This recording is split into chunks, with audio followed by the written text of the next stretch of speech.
आज हम आपको एक ऐसे ही रहस्य के बारे में बताने जा रहे हैं जो मिट्टी के नीचे दबा हुआ था, लेकिन अब धीरे धीरे सामने आ रहा है। यह कहानी है एक पुरानी बावड़ी की, जिसे वर्षों पहले भुला दिया गया था। लेकिन जब इसकी खुदाई शुरू हुई तो इसके साथ कई राज भी खुलने लगे। अब आप सोच रहे होंगे कि यह बावड़ी अचानक कहां से आ गई। कुछ समय पहले इस इलाके में कुछ अजीब गतिविधियां देखी गईं। लोग यहां खुदाई होते देख रहे थे, लेकिन किसी को अंदाजा नहीं था कि जमीन के नीचे क्या छिपा हुआ है। फिर धीरे धीरे मिट्टी हटने लगी और पुराने समय की एक बड़ी बावड़ी सामने आने लगी।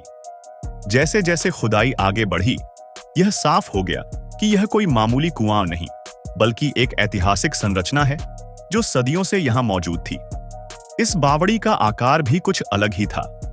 शुरुआत में इसमें सिर्फ 2 फीट तक घुसा जा सकता था, लेकिन जैसे जैसे मजदूरों ने काम किया, यह बावड़ी गहरी और बड़ी होती चली गई। इसके चारों ओर पुरानी दीवारों और संरचनाओं के निशान भी मिले, जो यह साबित कर रहे थे कि यह कोई साधारण कुआं नहीं, बल्कि एक ऐतिहासिक धरोहर है। अब सवाल यह उठता है कि अगर यह बावड़ी इतनी पुरानी थी, तो यह इतने सालों तक लोगों की नजरों से ओझल कैसे रही? इसका जवाब है भूमाफियाओं का खेल। जब इस इलाके में जमीनों की प्लॉटिंग हो रही थी, तब किसी को यह नहीं बताया गया कि यहां पर एक ऐतिहासिक बावड़ी मौजूद है। धीरे धीरे इस पर मिट्टी डाली गई, फिर इसके ऊपर मकान बना दिए गए। किसी को भनक तक नहीं लगी कि उनके घरों के नीचे इतिहास दबा हुआ है। लेकिन सच ज्यादा दिनों तक छिपा नहीं रह सकता। जैसे ही खुदाई शुरू हुई, वैसे ही आसपास के लोगों के घरों पर भी खतरा मंडराने लगा। प्रशासन ने जब जांच की तो पता चला कि कुछ मकान इस बावड़ी की संरचना से जुड़े हुए हैं, यानी कि वे मकान भी अवैध तरीके से बनाए गए थे।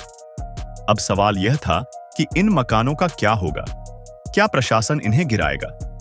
जैसे जैसे मामला बढ़ता गया, वैसे वैसे प्रशासन की नजर इस पर गहरी होती गई। भारतीय पुरातत्व सर्वेक्षण ASI की टीम लगातार इस बावड़ी की जांच कर रही है। मेरठ, दिल्ली और आसपास के शहरों से अधिकारी यहां आकर निरीक्षण कर रहे हैं। बावड़ी के पूरे ढांचे को सुरक्षित रखना उनके लिए एक बड़ी चुनौती बन गया है। अब प्रशासन उन घरों के मालिकों को नोटिस देने की तैयारी कर रहा है जो इस बावड़ी के ऊपर बने हैं। हो सकता है कि भविष्य में इन घरों पर बुलडोजर चलाया जाए, लेकिन उससे पहले कानूनी प्रक्रिया पूरी की जाएगी।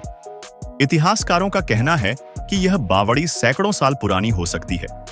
पुराने जमाने में ऐसी बावड़ियां पानी इकट्ठा करने और लोगों की प्यास बुझाने के लिए बनाई जाती थी।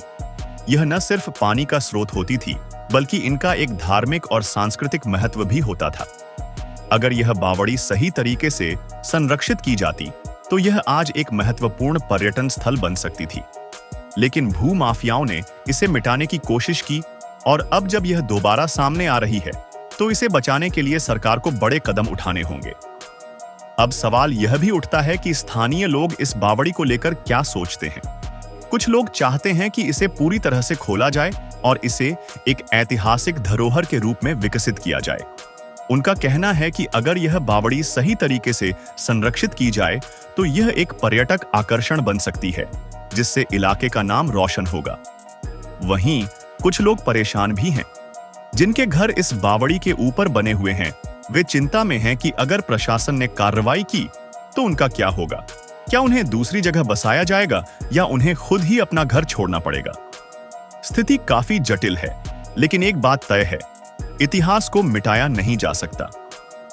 अब यह देखना दिलचस्प होगा कि प्रशासन इस बावड़ी का क्या करता है। क्या इसे बचाने की कोशिश होगी या फिर इसे दोबारा दबा दिया जाएगा? यह आने वाला वक्त ही बताएगा। अगर आप भी ऐसी रोचक और ऐतिहासिक कहानियां जानना चाहते हैं, तो हमारे चैनल को जरूर सब्सक्राइब करें।